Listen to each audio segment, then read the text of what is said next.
I've spent more hours than I care to count sitting in airport terminals, watching the ballet of humanity rush by. I've seen the exhausted businesswoman fumbling for her boarding pass, the young family trying to corral a toddler, and the seasoned traveler who moves with a quiet confidence. But over the years, as both a researcher and someone who just pays way too much attention, I've also noticed the other side of that coin. I've watched the people who don't seem to be going anywhere. They're the ones lingering a little too long near the security line, or casually bumping into someone at the baggage claim.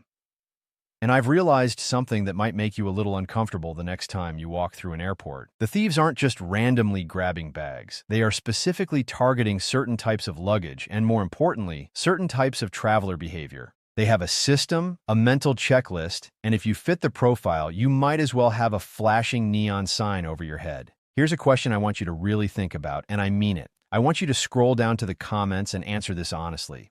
When you're in an airport, are you more focused on getting to your gate on time, or are you consciously aware of who is standing within arm's reach of you and your belongings? Think about it for a second, because the answer to that question might be the single biggest factor in whether you become a victim or you walk past the threat without even knowing it. I'm not asking this to be dramatic. I'm asking because the psychology of the traveler is the #1 tool that airport thieves use. They aren't picking locks, they're picking passengers. And trust me, after we go through the list of the 15 bags they go after first, you're going to start seeing the terminal in a completely different light. So stick with me, because we're going to break down exactly what these criminals are looking for, why they're looking for it, and how to make sure your bag is the one they consciously decide to avoid.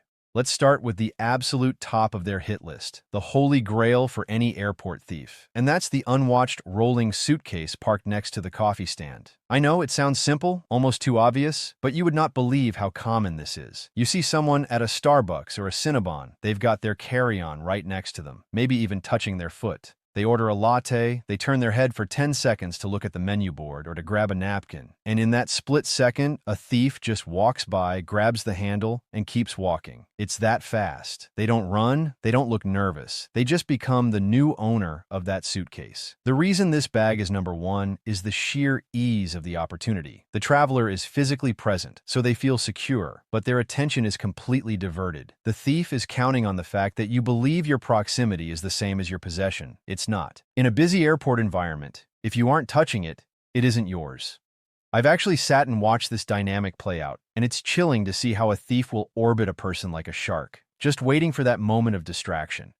They aren't looking for the bag left alone for 5 minutes. They're looking for the bag left alone for 5 seconds. Right after that, and this might shock some of you, is the expensive-looking luggage itself. You know the stuff I'm talking about. The bright red Rimowa with the shiny aluminum finish, the Louis Vuitton duffel, the Tumi suitcase that costs more than some people's rent. Now, I'm not saying you shouldn't travel with nice things. I'm a firm believer in using what you own, but you have to understand what you're signaling to the people in the terminal who aren't travelers. To them, that expensive bag isn't just a status symbol, it's a guarantee. It guarantees that whatever is inside is likely valuable, and it guarantees that if they steal it, they can likely flip it for quick cash, even before you've realized it's gone. These thieves know brands better than some salespeople. They see that logo and they see a risk-free investment. If they grab a generic black rolling duffel, they have no idea what's inside. It could be dirty laundry. But if they grab a designer piece, they know they're getting a high-end item itself, plus whatever is in it. It's a 2-for-1 deal. I've often argued that the best way to travel securely is to look as boring as possible. Be the gray man. Blend into the background. You want your bag to be the one that a thief has to think twice about because it looks just like every other bag on the carousel. This leads me directly to #3, and this one is specifically for the overpackers, the people who treat a suitcase like a storage unit. I'm talking about the bag that is bursting at the seams. You know the one. It's so overstuffed that the owner has to sit on it to get the zipper closed, or they have one of those little straps wrapped around it to keep it from exploding. To you, this means you've packed efficiently for every possible contingency. To a thief, this means you're carrying goods. It means you're probably a tourist with souvenirs, or someone who doesn't travel often and has brought half their closet. An overstuffed bag is also physically compromised. The zippers are under stress, making them easier to pop open with a simple pen. Thieves look for these bags specifically because they are often the targets of opportunity at baggage claim. While everyone is waiting for their sleek, hard-sided spinner, the overstuffed soft side is sitting there with its zipper pull tabs practically inviting someone to take a look. It's a logistical nightmare if it gets stolen, and a logistical dream if you're the one doing the stealing. Now, Let's move away from the physical bag and talk about the behavior attached to the bag. Number 4 is the bag of the overly helpful traveler. This is the person who is trying to do too much at once. They've got their suitcase in one hand, a garment bag over their shoulder, a coffee in the other hand, and they're trying to wrangle a child or help an elderly relative. They are a walking distraction. They are a thief's best friend. A thief will watch someone struggling to get their boarding pass out while holding all this stuff, and they know that person is operating at 110% mental capacity. They don't have the bandwidth to notice a hand slipping into an unzipped compartment of their backpack, or to feel the slight tug of someone lifting their laptop bag off the back of their suitcase. The irony here is that the helpful traveler is often the most vigilant person in their own mind, because they're trying to manage everything.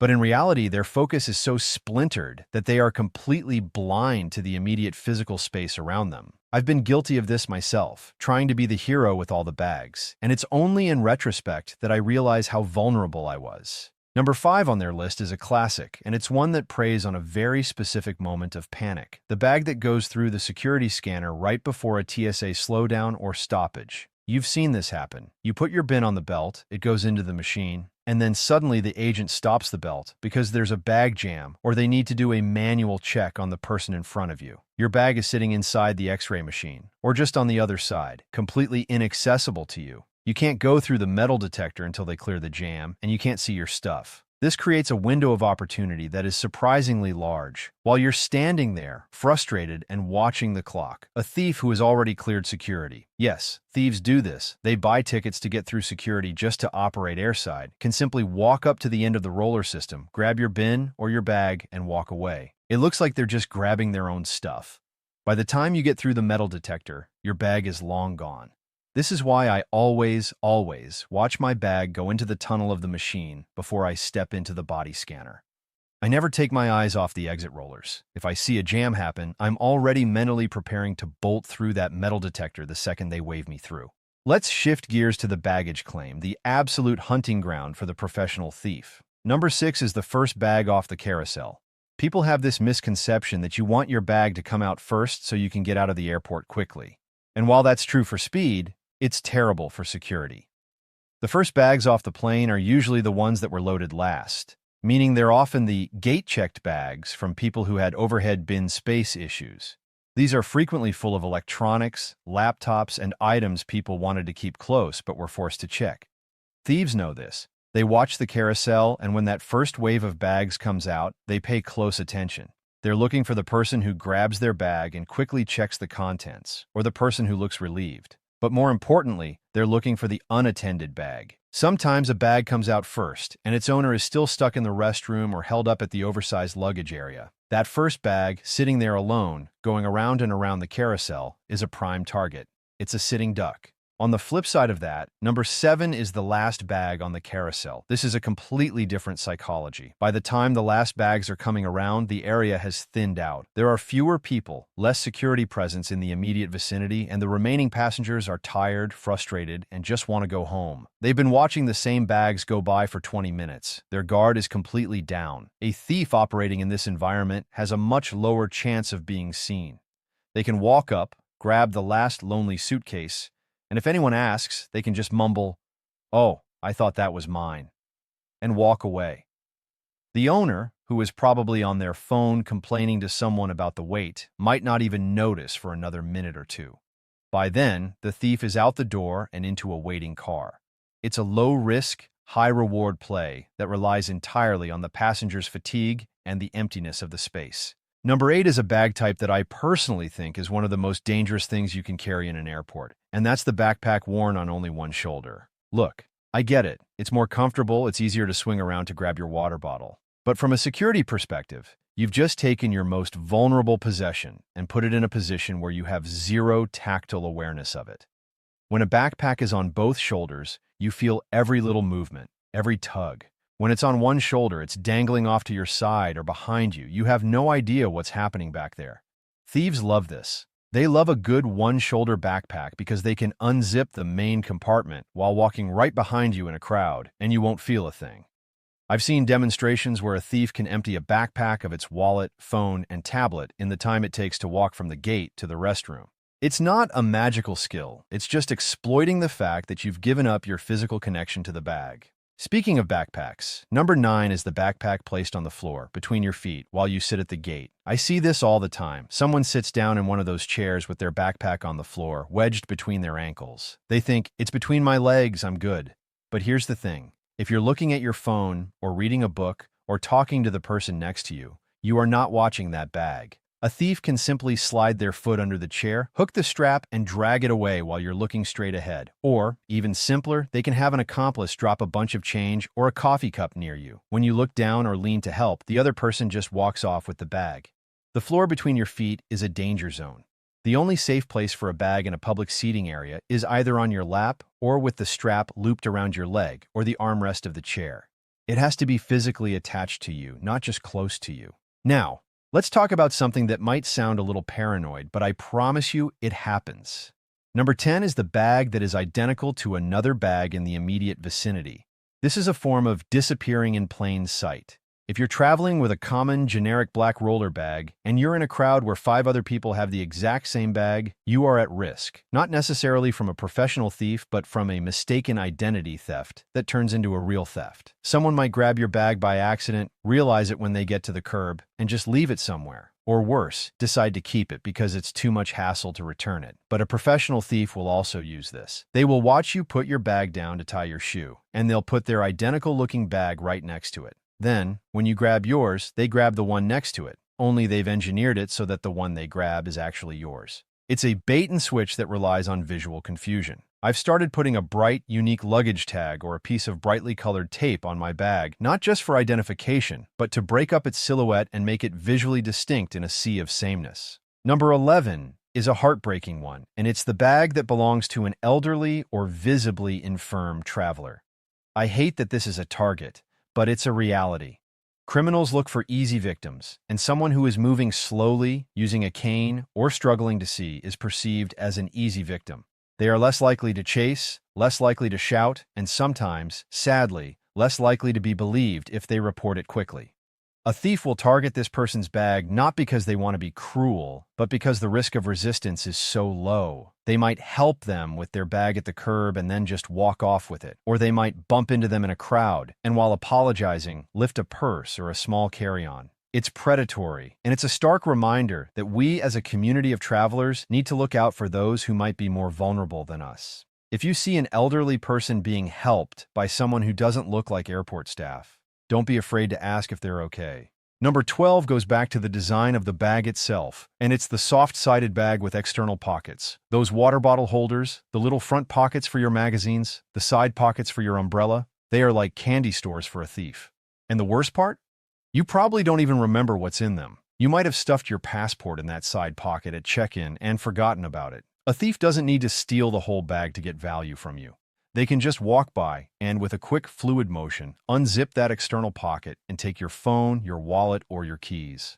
It's called dipping, and it's incredibly common in crowded airport shuttles, train platforms, and even in the jet bridge. You won't notice the weight loss of one item from an external pocket. By the time you get to your hotel and realize your wallet is gone, the thief is already back in the terminal looking for their next mark. This is why I advocate for bags that have minimal external storage, or at least external pockets that are secured with something more than just a simple zipper pull. Let's get a little more specific with the location. Number 13 is the bag sitting in a restaurant or bar seat.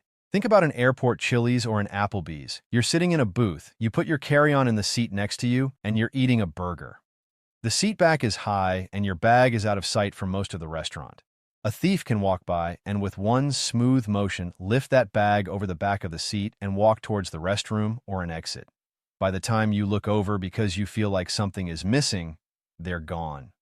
Restaurants and bars are high distraction environments. The music, the TV, the food, the waiter, it all conspires to take your attention away from your possessions. If you have to eat in the airport, and I know sometimes you have to, your bag should be at your feet with the strap around your leg, or you should be sitting at the bar where you can put it on the stool next to you and keep it in your peripheral vision. Never, ever let it go behind you or out of your line of sight. Number 14 is a modern classic, and it's the bag of the person glued to their phone. We are all guilty of this. We walk through the airport with our heads down, texting, scrolling, checking emails, listening to podcasts. We are in our own little bubble. And to a thief, that bubble is a force field that protects them. You are essentially walking blind. You aren't scanning the crowd. You aren't noticing the person who has been matching your pace for the last 50 feet. You're completely oblivious. A thief can follow you, unzip your bag, remove an item, and you'll never see it because you're not looking at the world. You're looking at a screen. I've made it a personal rule that when I'm moving through the terminal, the phone stays in my pocket. If I need to check a map or a gate number, I step off to the side, put my back against a wall, and then look. It takes an extra 30 seconds, but it completely changes your vulnerability profile. And finally, number 15 on the list, and this is the one that might surprise you the most, is the bag that belongs to someone who just cleared customs. Think about the international arrivals area. You've just been on a long flight, you're jet-lagged, you're tired, you're just happy to be back on home soil. You go through customs, you come out into the public arrivals hall, and suddenly you're surrounded by drivers, holding signs, and families reuniting. It's chaos. And in that chaos, you stop. You put your bags down to look for your ride or to check your phone for an Uber. This is a prime hunting ground. These thieves know you've just come off an international flight, which means you likely have currency, gifts, and high-end items like cameras and laptops. They also know you're exhausted, and your situational awareness is at an all-time low. They blend in with the crowd of drivers, and in the blink of an eye, one of your bags disappears. The International Arrivals Hall is not a safe zone. It's actually one of the most dangerous places in the airport. You need to keep moving. Get outside to a designated rideshare or taxi area, and only stop when you're in a controlled environment. So, there you have it. 15 bags that are practically ringing a dinner bell for the people who make a living in the shadows of our airports. It's a lot to take in, I know. But here's the thing I want you to walk away with. This isn't about being scared. This is about being smart. It's about shifting your mindset from a passive traveler, just going through the motions, to an active participant in your own security. It's about understanding that the airport is a neutral ground. It's filled with good people trying to get somewhere, and bad people trying to take something. The difference between the two groups, more often than not, is simply awareness. You have the power to take yourself off that list. You can choose to be the traveler who is alert, who is a little harder to target, who makes eye contact, and who protects their stuff like it matters. Because it does. It's not just about the stuff. It's about the violation, the headache, the ruined start to a vacation or a business trip. Don't let that be your story. Next time you're in that terminal, look around, see who's watching. And remember, the best defense isn't a fancy lock or a high-tech bag tag. It's you. It's your eyes, your instincts, and your willingness to be just a little bit more aware than the person next to you. Now, I really want to hear from you. Have you ever had a close call at an airport? Have you seen something that didn't feel right? Or maybe you have a tip of your own that I didn't mention. Go ahead and drop it in the comments. Let's build a community of smart travelers who look out for each other. Because the more we talk about this, the harder we make it for them.